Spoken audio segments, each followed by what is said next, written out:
তাই আমি সাংবাদিক বন্ধুদেরকে বলবো যে জাতীয়তাবাদী ছাত্র দলের জন্ম হয়েছে, তাদের যে স্লোগানের মধ্যে ছিল সাহসী উচ্চারণ। জাতীয়তাবাদী ছাত্র দল কখনই শান বাঁধানো পথে পাকা রাস্তা দিয়ে হাঁটেনি। অনেক চড়াই উতরায়, অনেক খানাখন্দ অতিক্রম করে জাতীয়তাবাদী ছাত্র দল সারা বাংলাদেশে প্রতিষ্ঠিত হয়েছিল।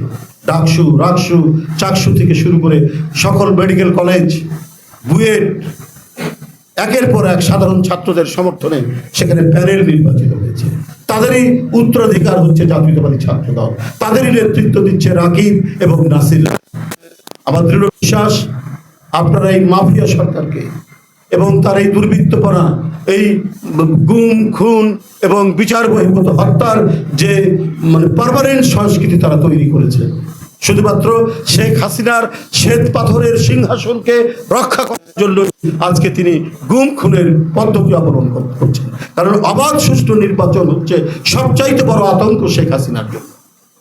এই আতঙ্ক থেকে নিজেকে নিরাপদ করার জন্য তিনি জাতীয়তাবাদী ছাত্রদল এবং গণতন্ত্রকামী নেতাকর্মীদেরকে তিনি গুম করাচ্ছেন।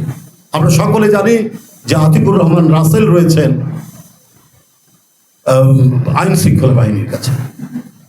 একটা টেনশন তৈরি করার জন্য, একটা শঙ্কা তৈরি করার জন্য, একটা উদ্বেগ উৎকণ্ঠা তৈরি করার জন্য সমাজে এবং বিএনপি সহ বিভিন্ন গণতন্ত্রকামী ছাত্র সংগঠনের মধ্যে এটা পরিকল্পিতভাবে হয়েছে। এবং এই যে সরকার, এই সরকার অত্যন্ত পরিকল্পনা মাফিক আবারও এই গুমের মতো একটি মানবতা বিরোধী, মনুষ্যত্বহীন এই পদ্ধতি তিনি অবলম্বন করেছেন। এর তীব্র নিন্দা জানাচ্ছি এবং অবিলম্বে এই মুহূর্তে আতিকুর রহমান রাসেলকে তার পিতার কাছে ফিরিয়ে দেওয়ার আমি জোর আহ্বান জানাচ্ছি। অন্যথায় জাতীয়তাবাদী ছাত্রদল উত্তর ক্রমবর্ধমানভাবে তারা আন্দোলন তীব্র থেকে তীব্রতর করবে।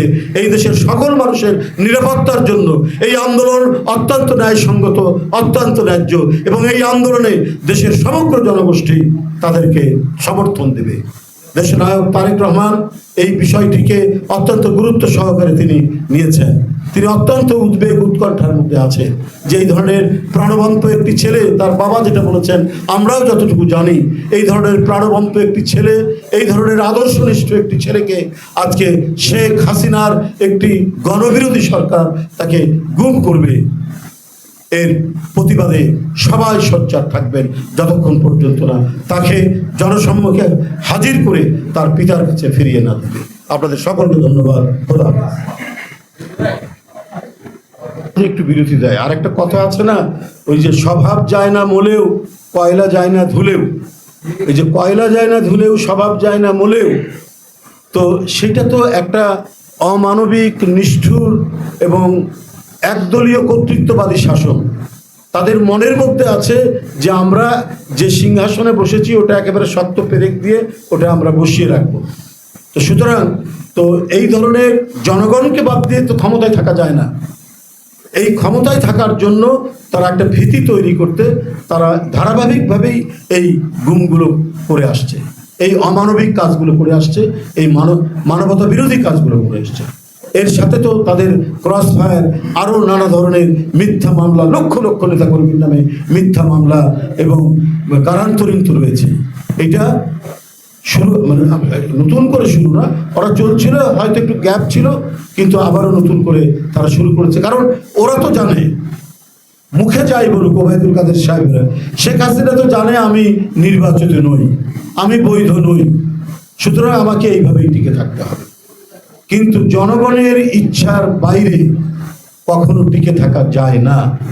আতিকুর রহমান রাসেলকে ফেরত দিতেই হবে, অন্যথায় এর পরিণতি আওয়ামী সরকারকে ভোগ করতে হবে। ধন্যবাদ। এটা হচ্ছে তাদের একটা চিরচেনা কি বলে স্ববিরোধী একটা চাতুর্য, একটা নোংরা কৌশল, যে একটার পর একটা ইস্যুকে তারা এইভাবে ঢাকার চেষ্টা করবে। কিন্তু জনগণ এটা একেবারেই টের পেয়ে গেছে। এই সরকার যে একটা মাস্টার প্ল্যান অনুযায়ী তারা যে তাদের কৌশল অবলম্বন করছে, এটা সবাই জানে যে একটার সাথে আরেকটা তারা কৌশল করে তাদের অবৈধ ক্ষমতার দিকে যেন কেউ টার্গেট না করে সেই কৌশলটাই তারা অবলম্বন করছে। এই নীলনকশায় তারা বাস্তবায়ন করছে, এটা এখন সুস্পষ্ট। সুতরাং আর এই নোংরা কৌশল দিয়ে কিছু হবে না। ধন্যবাদ।